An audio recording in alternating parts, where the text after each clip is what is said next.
I was just mopping the floor, and I heard somebody screaming in one of the lockers, "Help me, please, let me out." It sounded like a woman, but I couldn't see anybody. There was a lockdown drill going on at the school. My name is not important. I'm a 56-year-old male, and I work as a night janitor at Woodmont High School. It's a good job for a guy in his position. I never went to check because it always stopped as soon as I walked over there. Very little responsibility, pretty decent pay, and excellent benefits. It's a perfect gig for someone looking to retire early. But then I realized that it was actually coming from one of the lockers. All the students and staff had been accounted for during the lockdown drill, and the doors were locked. Nobody should have been in there. Then I heard a loud banging noise, followed by the sound of something dragging itself closer and closer to the opening of the locker. A wave of goosebumps erupted across my skin, and my heart began to pound in my chest. Had it just gotten away from whatever was in there? It didn't matter. I needed to get out of there. The gym doors, which had been firmly shut moments before, were now wide open. It was as if the lockdown drill had never happened. I took a step back, feeling a sudden urge to run away. Whatever it was, it sounded huge. I spun around to face the locker again, but it was empty. What I saw next made me scream. They were lying there innocently, almost as if they had fallen out of the locker on their own. But that was impossible. I've worked in many different schools as a janitor, both as a day janitor and as a night janitor. In all my years working at various schools, I've heard all sorts of stories from the other janitors and the teachers. You never know what you might discover while cleaning up the floors at night. After discovering the gym locker mystery, I decided to call it a night. I cleaned up the gym and headed home. When I arrived, I immediately went to check on the locker. But then the bell rang for first period. The students began to file in, and the teachers followed shortly after. The whole situation had become a bit of an obsession for me. I had to know what was in that locker. But I decided to wait until the end of the day to check the locker again. But again, it was empty. And even more confusing, it wasn't even unlocked. Someone had evidently opened it and shut it back up. It was coming from underneath the locker. Something had been crawling along the floor. I could tell that whoever or whatever had been in that locker had crawled out feet first and pulled itself out using its arms. Her name was Mary, and she drowned in the school's indoor pool back in the 1970s. One of the students nervously replied, We found this in the storage room." He held up a large metal chain. How did whoever wrote this know that I was worried? Had someone been watching me? Who was he? Was he the monster in the locker? Now, her ghost walks the halls at night and cries into the swimming pool. I walked toward the sound and found a group of students gathered near the bleachers. "Mr. Williams," he said between laughs, "you're scaring us." Every night, something different would be found in the gym. Sometimes it would be chains. Other times it would be old exercise equipment. These messages were always the same, taunting me, telling me that I was pathetic and that I should just give up. And once I even found a bloodied meat cleaver. Also, be sure to check out our new podcasts, available on various platforms. Thanks for listening, and I'll see you next time. There's nothing here. Bye. It's just an old chain. It fell off the bleachers. Stop being so scared. My eyes strained to listen. Was that a voice? It sounded like someone was trapped in there and they were in a panic. Put the same dirty socks lay on the floor, but there was no sign of any sort of monster. I tried to shake off the unsettling feeling that had been plaguing me all day and went about my rounds. The clank, clank, clank, clank that I heard every night was the sound of this chain dragging itself across the floor. Maybe it really was just a bunch of kids playing a prank, but I'll never know because I quit the next day. I couldn't take it anymore. I knew then that there was nothing in the locker, at least not anymore. But it's not all fun and games, though. Work in the night shift at a high school comes with its fair share of but who would have taken it and why? I looked over at the bleachers and noticed a single sheet of paper lying on the ground. I picked it up and read the message scrawled on it. When you spend most of your life alone in a building filled with teenagers, some pretty strange things can happen. It was Tuesday, February 2017, which meant that I had to stay late to mop the gym floor.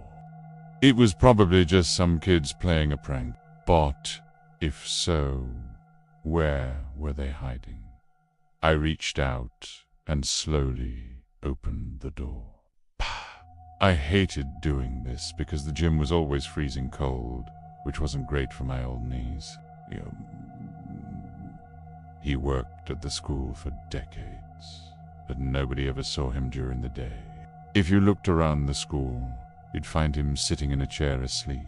Nobody knows how long he was dead for or how he died. But eventually his body just vanished from the caretaker's office one day. I turned on the heater and set about my nightly ritual. Every night after the heater would turn on, I'd hear clanking from the bleachers above me. It sounded like someone up there was rearranging the chairs. Brass as I finished up, I heard a blood-curdling scream. At first, I thought it was coming from the television. Help me, please. Let me out. It sounded like a woman. I couldn't see anybody. The gym was completely empty. I hesitantly approached the locker, trying to figure out what was going on. The voice inside the locker suddenly stopped, and for a moment I heard nothing but the sound of my own breathing. Whatever was in that locker was trying to get out. As quickly as the noise started, it stopped. Silence descended upon the gym once again. What was in that locker? As I turned to leave, I noticed something strange. Suddenly, the hairs on the back of my neck stood on end, and I felt a cold gust of wind against my cheek. On the floor in front of the locker was a pair of dirty socks. It dawned on me that the dragging noise I'd heard wasn't coming from the locker. I don't want to scare you off, so let me explain.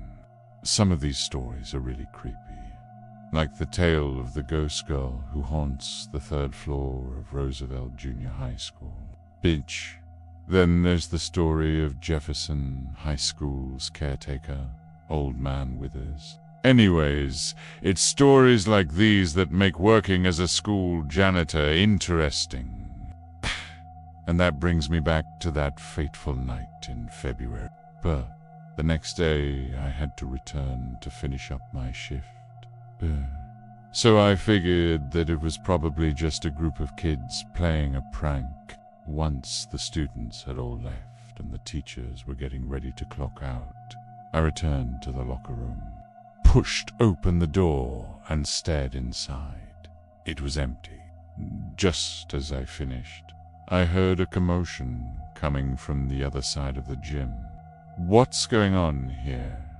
I asked them. It suddenly clicked. Boom. That's what had been making the noise. It had been taken away, perhaps to be used as a weapon. "Don't worry," it said. "He's gone now." This freaked me out. As I stood there reading the note, the students snickered and nudged each other. I stared at them, confused.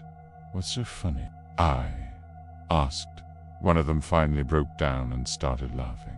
He was right. I was being ridiculous. There was nothing here, but I couldn't help but feel unsettled. Over the next few weeks, strange things kept happening. Each time I found something new, I would see a crumpled piece of paper lying nearby with a mocking message written on it. To this day, I have no idea what was going on. I hope you enjoyed that story. Leave in, and if you did, please consider leaving a like and subscribing for more content. Yeah, we had to do these lockdown drills in school because of all the school shootings that have been happening recently. And one time, during the lockdown drill, I was hiding underneath my desk in class, and I got a text from my friend who was in a different building across from mine. We had just finished our last class of the day, and were heading to the cafeteria to get some food before we headed home for the weekend. As we walked into the cafeteria, we heard an announcement over the intercom. My fingers felt icy, cold despite the fact that I was in a room full of students who were probably pretty hot from being crammed together under the desks.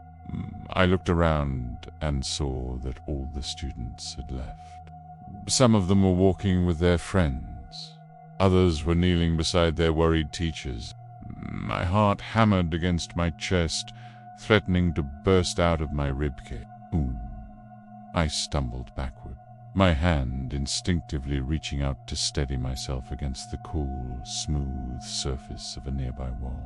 I stood frozen, listening intently for any sound, any indication of who or what might be lurking within the room. I spun around, desperate to catch another glimpse, but the room was empty. I began to walk, my footsteps echoing ominously in the stillness. Each step I took seemed to lead me deeper into the enigma, pulling me further away from any semblance of familiarity. The events in the music room, the cryptic message from the shadowy figure, it all seemed too strange, too terrifying to be real. But then I glanced at Mr. Hayes's face, his features still creased with concern, and I realized that my nightmare might just be unfolding. The hallway seemed to twist and turn, playing tricks on my already frayed nerves. I walked what felt like hours, though I knew it must have only been minutes. I couldn't tell up from down, left from right. I was utterly lost. I called out, my voice echoing strangely in the vast darkness. "Hello? Is anyone there?" Only silence answered me, a silence that was heavy with foreboding. I hurried back to the door, my hand trembling as I reached for the knob. I had to get out of this room to find someone, anyone who could help me understand what was happening. I flung the door open and stepped out into the dimly lit hallway. Then I heard it again, a whisper, a voice so close to me that it sent shivers down my spine. "Why are you at the window?" I whirled around, my eyes straining to pierce the gloom, searching for the source of the voice. Hope surged through me, propelling me forward. I quickened my pace, eager to reach the light and whatever solace it might bring. As I drew closer, the glow intensified, revealing a sight that both comforted and confused me. Standing before the doors was my teacher, Mr. Hayes. He looked up as I approached, his face etched with concern. "Sarah, I've been looking for you everywhere," he said, his voice filled with relief. "What are you doing here? Why didn't you leave with the others?" I hesitated, unsure how to explain the terror that had gripped me in the music room. I couldn't, I stammered, my voice catching in my throat. "I heard a noise, and then I saw a figure at the window, and then it disappeared, and then you came." His gaze was unwavering, his expression unreadable. "Are you sure you were alone in that room? Did you see a student or a staff member?" I shook my head, tears welling up in my eyes. "I don't know. I was scared. I thought maybe it was just my imagination, but then the door slammed shut and I couldn't find my way out." His eyes narrowed slightly, his grip tightening on my shoulder. "All right, come with me. I'll walk you to the principal's office. We need to report this." But I saw nothing. The darkness seemed to be alive, pressing against me, suffocating me with its suffocating embrace. Fear propelled me forward as I raced down the dimly lit hallway. I didn't know where I was going, but I knew I had to get away from whatever noise that was. As I turned the corner, I found myself in front of the music room, where the door lay wide open, revealing an empty room. My breath caught in my throat as my eyes fell on the shattered remains of a glass window. Outside, the sprawling darkness of the night pressed against the broken pane. Had someone smashed the window and fled? Was that the crash I'd heard? My thoughts raced, weaving a tapestry of fear and uncertainty. With each passing moment, my apprehension grew. I reached out a shaky hand and pushed the door open, stepping inside. Cautiously, I pushed myself off the floor and tiptoed towards the door. I placed my ear against the cool surface and listened intently. I moved closer to the window, hesitantly parting the curtains. Outside, the world was a canvas of inky black, the moon hidden behind a thick blanket of clouds. Streetlights cast long, distorted shadows on the ground, creating a macabre dance of light and dark. But it was the movement in the reflection that made me gasp. A figure stood behind me, their face obscured by the darkness. They were leaning against the windowsill, their presence both menacing and mysterious. I froze, my breath catching in my throat as I struggled to comprehend what I was seeing. Who was this person? How did they get into the room without me noticing? I heard voices in the hallway, their hushed tones sending shivers down my spine. Mustering a deep breath, I swung open the door and stepped into the hallway. My hands were so cold that it was difficult for me to hold my phone properly as I dialed my best friend, Olivia's number. After what felt like an eternity, but was probably only a few minutes, her name flashed across the screen and I quickly answered the call. "Olivia, where are you? What's happening?" "I don't know what's going on, Sarah," she whispered frantically. "The power's out and Ms. Williams won't answer any of our questions. Everyone's really scared. I haven't seen Mr. Davis either. He usually takes care of the lockdown drills, and he's not here." "Where are you?" She paused to catch her breath. "Olivia, I'm underneath my desk in Mr. Hayes' class. What about you guys?" "Pervit, we're in the music room." Why did they send us to different buildings? Please, she didn't respond. Instead, she made a strange noise, and I heard what sounded like a struggle. Then the line went dead. My heart pounded against my ribs like a trapped bird. A sphere constricted my throat. I tried to call Olivia back, but her phone went straight to voicemail. I don't remember how long I spent sitting there under the desk calling her name, begging for her to pick up the phone. But eventually, exhaustion and despair began to pull at me, and I hung up my phone. I curled up beneath the desk and closed my eyes, willing myself to sleep. I needed rest to gather my strength, to think clearly, and to find Olivia. Attention, students and staff. This is a lockdown drill. Please take cover.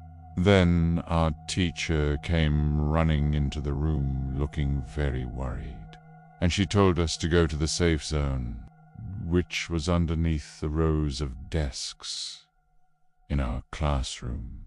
It said, "Why are you standing at the window? Here's what happened." It was a Friday afternoon, and I was in my senior year of high school.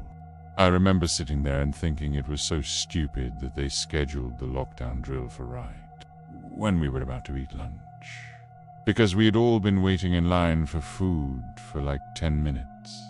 I was hungry and I wanted to eat my lunch, but since this was a real lockdown drill, I knew that we were unallowed to leave the safe zone until we were given the all-clear signal. So I stayed sitting on the floor underneath the desk, even though I could see everyone around me starting to get up and leave.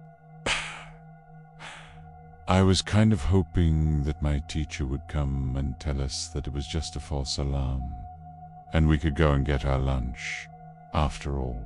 But instead, I heard her leave the room and closed the door behind her. I also started to hear other teachers doing the same thing as their classes went to the safe zones in their rooms. The hallway outside our classroom slowly became silent. There was no longer the chatter of students talking or the slam of doors as other classes took cover. All I could hear was the low hum of the fluorescent lights overhead, and then the silence became even more profound as the lights flickered and died, plunging the hallway into total darkness.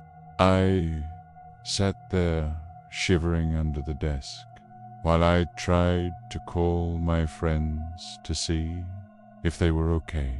When I opened my eyes, the first thing I noticed was a faint glow emanating from the crack beneath the door. As soon as I stepped out into the hallway, I heard a loud crash from somewhere ahead of me. A sudden gust of wind slammed the door shut behind me, plunging me into total darkness. My mind raced, trying to rationalize what I'd heard. Had I imagined it? Was I truly alone in this room? And then, just as suddenly as they appeared, the figure vanished. The corridor stretched before me, an endless labyrinth of darkness and uncertainty. Then I saw a faint glow emanating from a set of double doors at the end of the hallway. As I walked alongside him into the light, I couldn't shake off the feeling that something wasn't right. I was a substitute teacher. I had just been hired for my first day at a school, and before I started, I met with the principal in her office. Preach. She gave me a rundown of the day and some important rules. My mind raced as I tried to come up with a plan. I knew I needed to get back to my classroom, but I couldn't help but feel like I was being watched. I took a deep breath and tried to calm myself down. It was probably nothing, I told myself. It was probably just a minor issue that the administration could handle. It was slow and deliberate. Getting closer, I backed away from the door, my eyes wide with fear.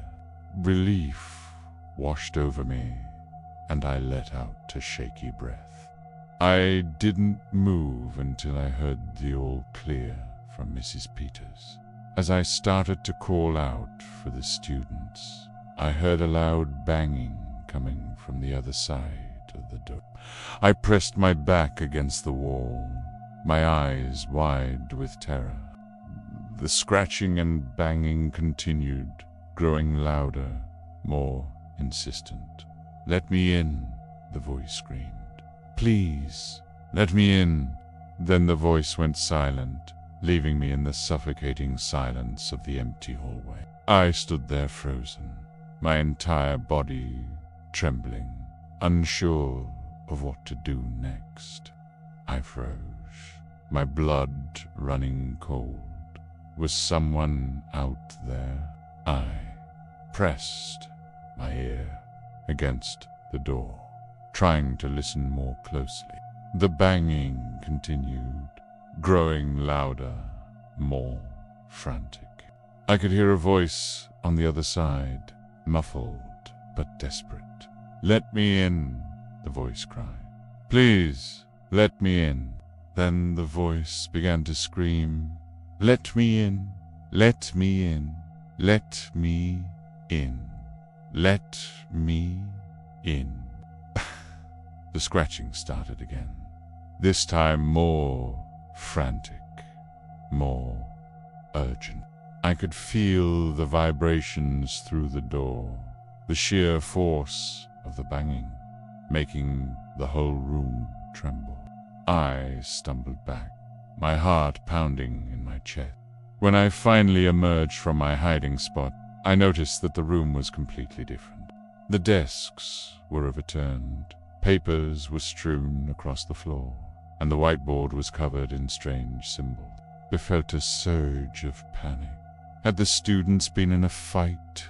Had someone broken into the classroom and vandalized it? I was supposed to protect them. I failed. I had to find them. I called out. "I'm here, Mrs. Peters. I'm in the classroom." Her footsteps echoed in the hallway.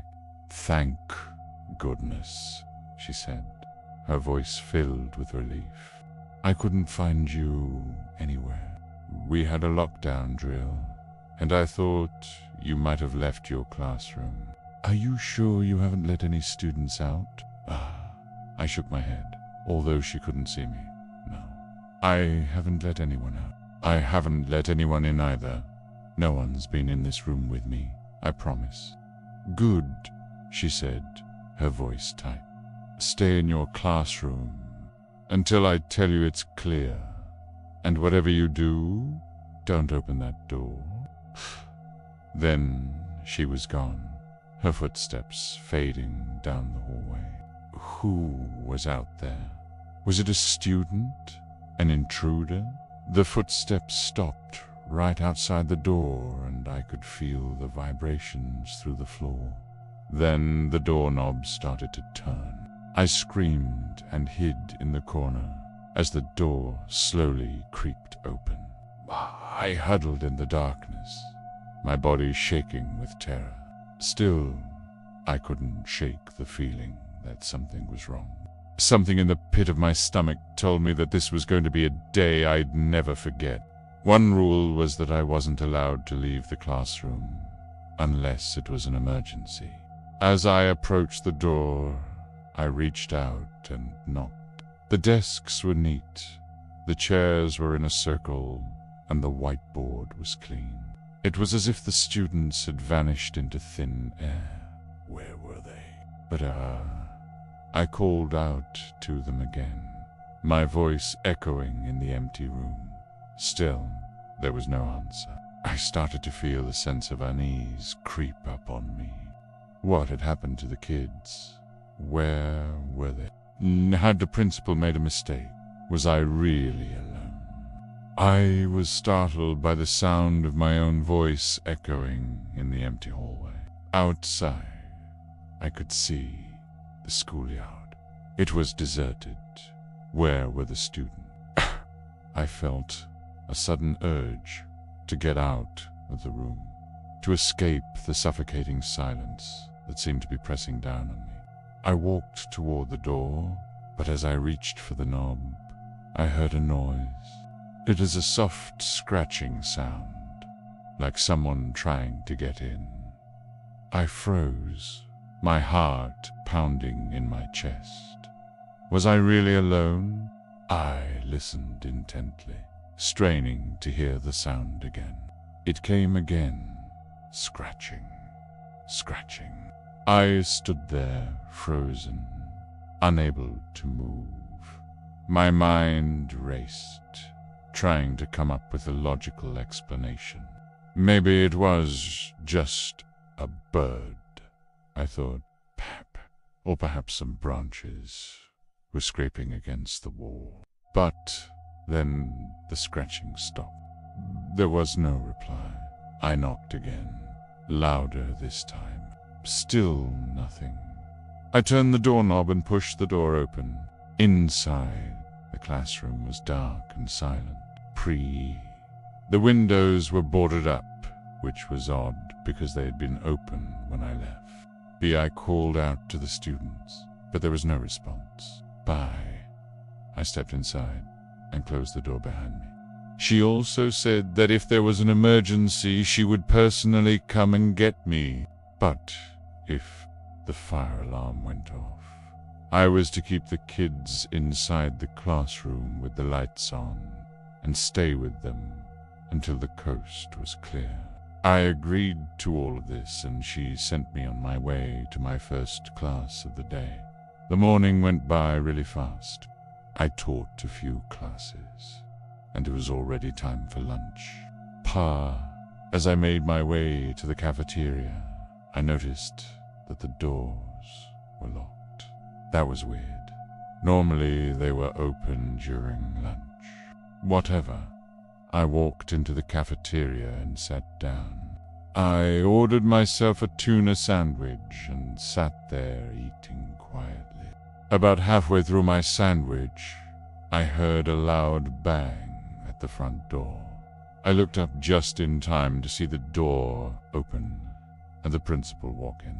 She was holding what looked like a megaphone, and she had an extremely worried look on her face. She quickly walked up to the counter and started talking into the megaphone. I could hear her say something about a lockdown, and I immediately panicked.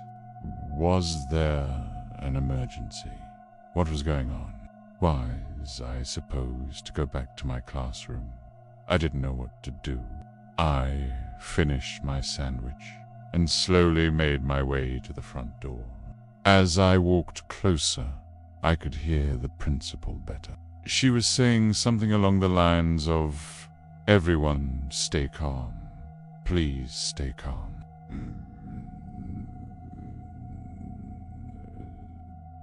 There's no need to panic. Then she turned around and saw me standing there. "Oh, hey, there you are," she said, sounding relieved. "We just got word that there's a possible intruder on campus. Just go back to your classroom. Turn on the lights and lock the door. Stay with the kids and don't let them out under any circumstances." "Got it," I nodded. She handed me the megaphone and said, "Here, use this to keep the kids calm. And whatever you do, don't open that door for anyone." Then she turned and walked away, leaving me standing there with the megaphone in my hands and a growing sense of dread in my stomach. What was an intruder? Was it a student? A staff member? Someone from outside the school? I made my way back to my classroom, trying to ignore the whispers and worried glances of the other teachers. As I began to explore the room, I noticed that everything was in order. I walked over to the window and pressed my palm against the cool glass. And in the eerie silence that followed, I heard footsteps. Then a voice broke the silence. "Hello, is anyone there?" It was the principal's voice. I remained in my hiding spot, my heart still pounding in my chest. I rushed to the door and flung it open, stepping out into the hallway. Who was out there? And why did they want to get in so desperately?